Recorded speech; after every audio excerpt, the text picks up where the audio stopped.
The Legend of Sleepy Hollow by Washington Irving, 1820.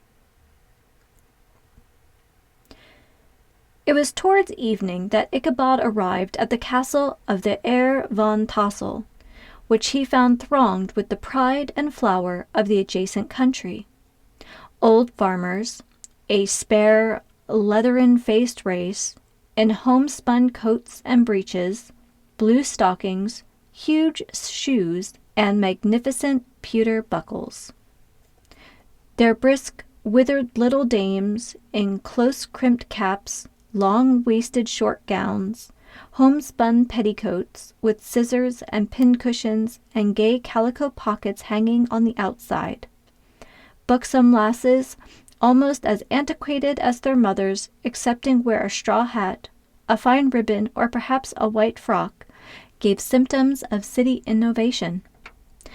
The sons in short, square-skirted coats, with rows of stupendous brass buttons, and their hair generally queued in the fashion of the times, especially if they could procure an eel-skin for the purpose, it being esteemed throughout the country as a potent nourisher and strengthener of hair. Brom Bones, however, was the hero of the scene, having come to the gathering on his favorite steed Daredevil, a creature, like himself, full of mettle and mischief, and which no one but himself could manage. He was, in fact, noted for preferring vicious animals, given to all kinds of tricks which kept the rider in constant risk of his neck, for he held a tractable, well-broken horse as unworthy of a lad of spirit. Fain would I pause to dwell upon the world of charms that burst upon the enraptured gaze of my hero as he entered the state parlor of Van Tassel's mansion. Not those of the bevy of buxom lasses, with their luxurious display of red and white, but the ample charms of a genuine Dutch country tea-table in the sumptuous time of autumn. Such heaped-up platters of cakes of various, almost indescribable kinds, known only to experienced Dutch housewives. There was the doughy doughnut, the tender olykoek, the crisp and crumbling cruller, sweet cakes and short cakes, ginger cakes and honey cakes, and the whole family of cakes. And then there were apple pies, and peach pies, and pumpkin pies, besides slices of ham and smoked beef, and moreover delectable dishes of preserved plums and peaches and pears and quinces, not to mention broiled shad and roasted chickens, together with bowls of milk and cream, all mingled higgledy-piggledy, pretty much as I have enumerated them, with the motherly teapot sending up its clouds of vapor from the midst.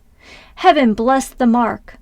I want breath and time to discuss this banquet as it deserves, and am too eager to get on with my story. Happily, Ichabod Crane was not in so great a hurry as his historian, but did ample justice to every dainty.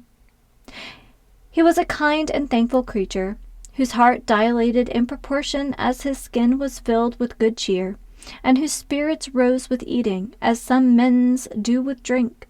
He could not help, too, rolling his large eyes round him as he ate, and chuckling with the possibility that he might one day be lord of all this scene of almost unimaginable luxury and splendor. Then he thought how soon he'd turn his back upon the old schoolhouse, snap his fingers in the face of Hans von Rieper and every other patron, and kick any itinerant pedagogue out the doors that should dare call him comrade. Old Baltus van Tassel moved about among his guests with a face dilated with content and good humor, round and jolly as the harvest moon.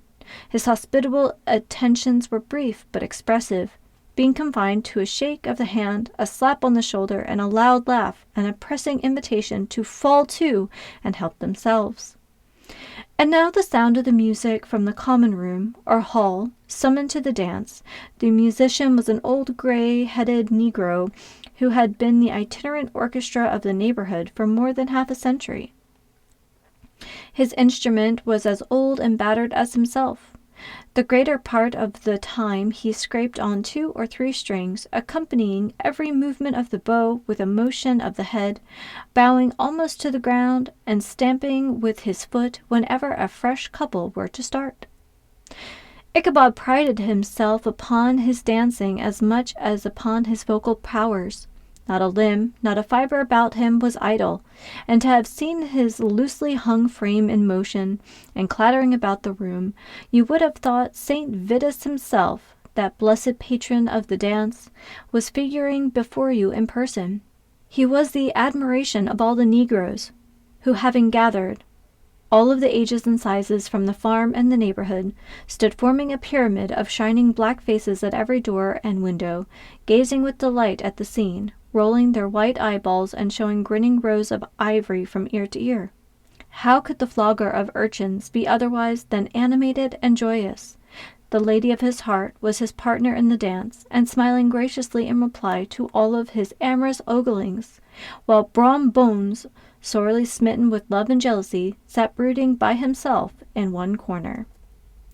When the dance was at an end, Ichabod was attracted to a knot of the sager folks, who with old Van Tassel sat smoking at one end of the piazza, gossiping over former times and drawing out long stories about the war.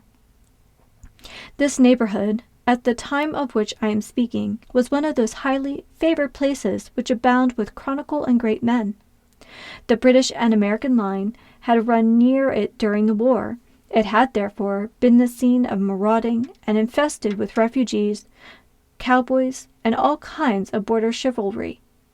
Just sufficient time had elapsed to enable each storyteller to dress up his tale with a little becoming fiction, and in the indistinctness of his recollection make himself the hero of every exploit.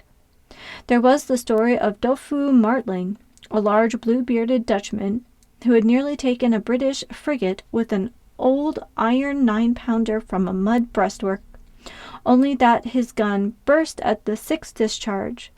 And there was an old gentleman, who shall be nameless, being too rich a mynheer to be lightly mentioned, who, in the battle of White Plains, being an excellent master of defence, parried a musket ball with a small sword, insomuch that he absolutely felt it whiz round the blade and glance off at the hilt, in proof of which he was ready at any time to show the sword, with the hilt a little bent.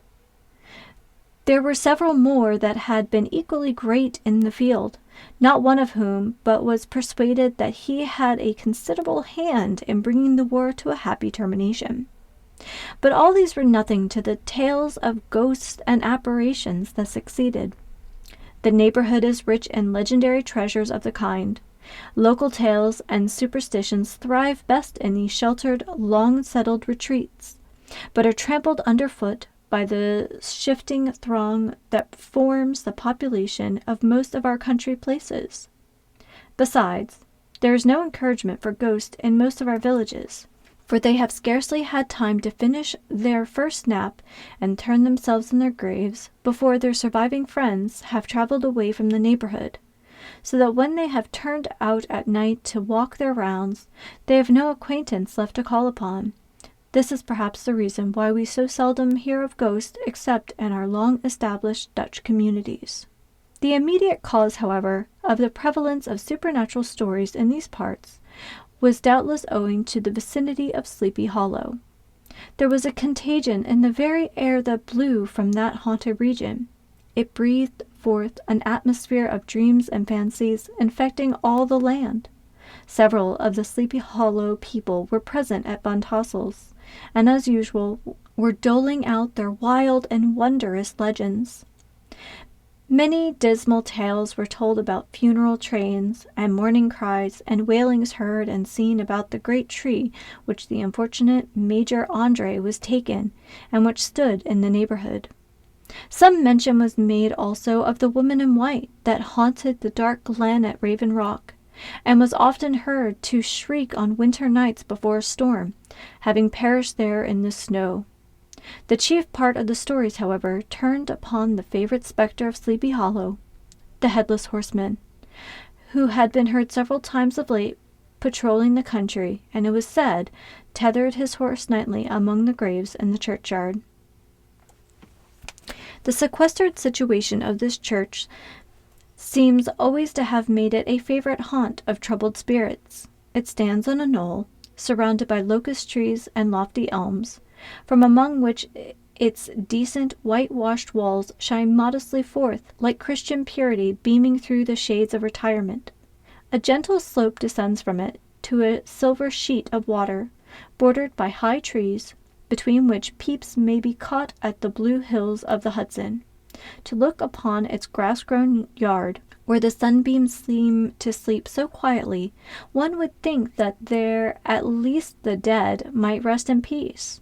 On one side of the church extends a wide, woody dell, along which raves a large brook among broken rocks and trunks of fallen trees. Over a deep black part of the stream, not far from the church, was formerly thrown a wooden bridge. The road that led to it, and the bridge itself, were thickly shaded by overhanging trees, which cast a gloom about it, even in the daytime, but occasioned a fearful darkness at night. Such was one of the favorite haunts of the Headless Horseman, and the place where he was most frequently encountered. The tale was told of old Brower, a most heretical disbeliever in ghosts, how he met the horseman returning from his foray into Sleepy Hollow, and was obliged to get up behind him, how they galloped over bush and brake, over hill and swamp, until they reached the bridge, when the horseman suddenly turned into a skeleton, threw old Brower into the brook, and sprang away over the tree-tops with a clap of thunder.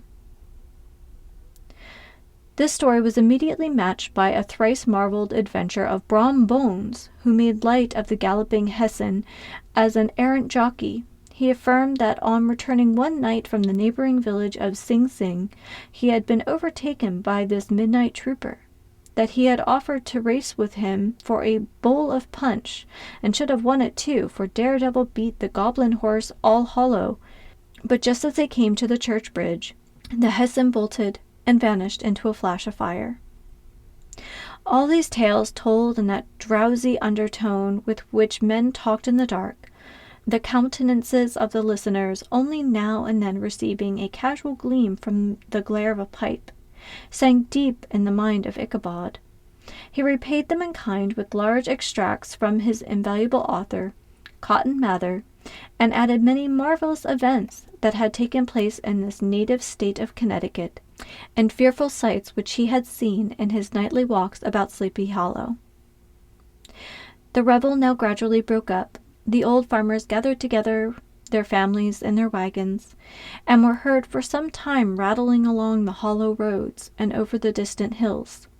Some of the damsels mounted on pillions behind their favorite swains, and their light-hearted laughter, mingling with the clatter of hoofs, echoed along the silent woodlands, sounding fainter and fainter until they gradually died away, and the late scene of noise and frolic was all silent and deserted.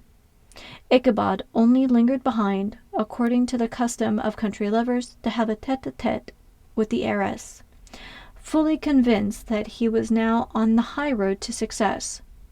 What passed at this interview I will not pretend to say, for in fact I do not know. Something, however, I fear me, must have gone wrong, for he certainly sallied forth after no very great interval, with an air quite desolate and chapfallen. Oh, these women, these women! Could that girl have been playing off her coquettish tricks? Was her encouragement of the poor pedagogue all a mere sham to secure her conquest of his rival? Heaven only knows, not I. Let it suffice to say, Ichabod stole forth with the air of one who had been sacking a hen roost rather than a fair lady's heart, without looking to the right or left to notice the scene of rural wealth on which he had so often gloated. He went straight to the stable, and with several hearty cuffs and kicks roused his steed most uncourteously from the comfortable quarters in which he was soundly sleeping, dreaming of mountains of corn and oats, and whole valleys of timothy and clover.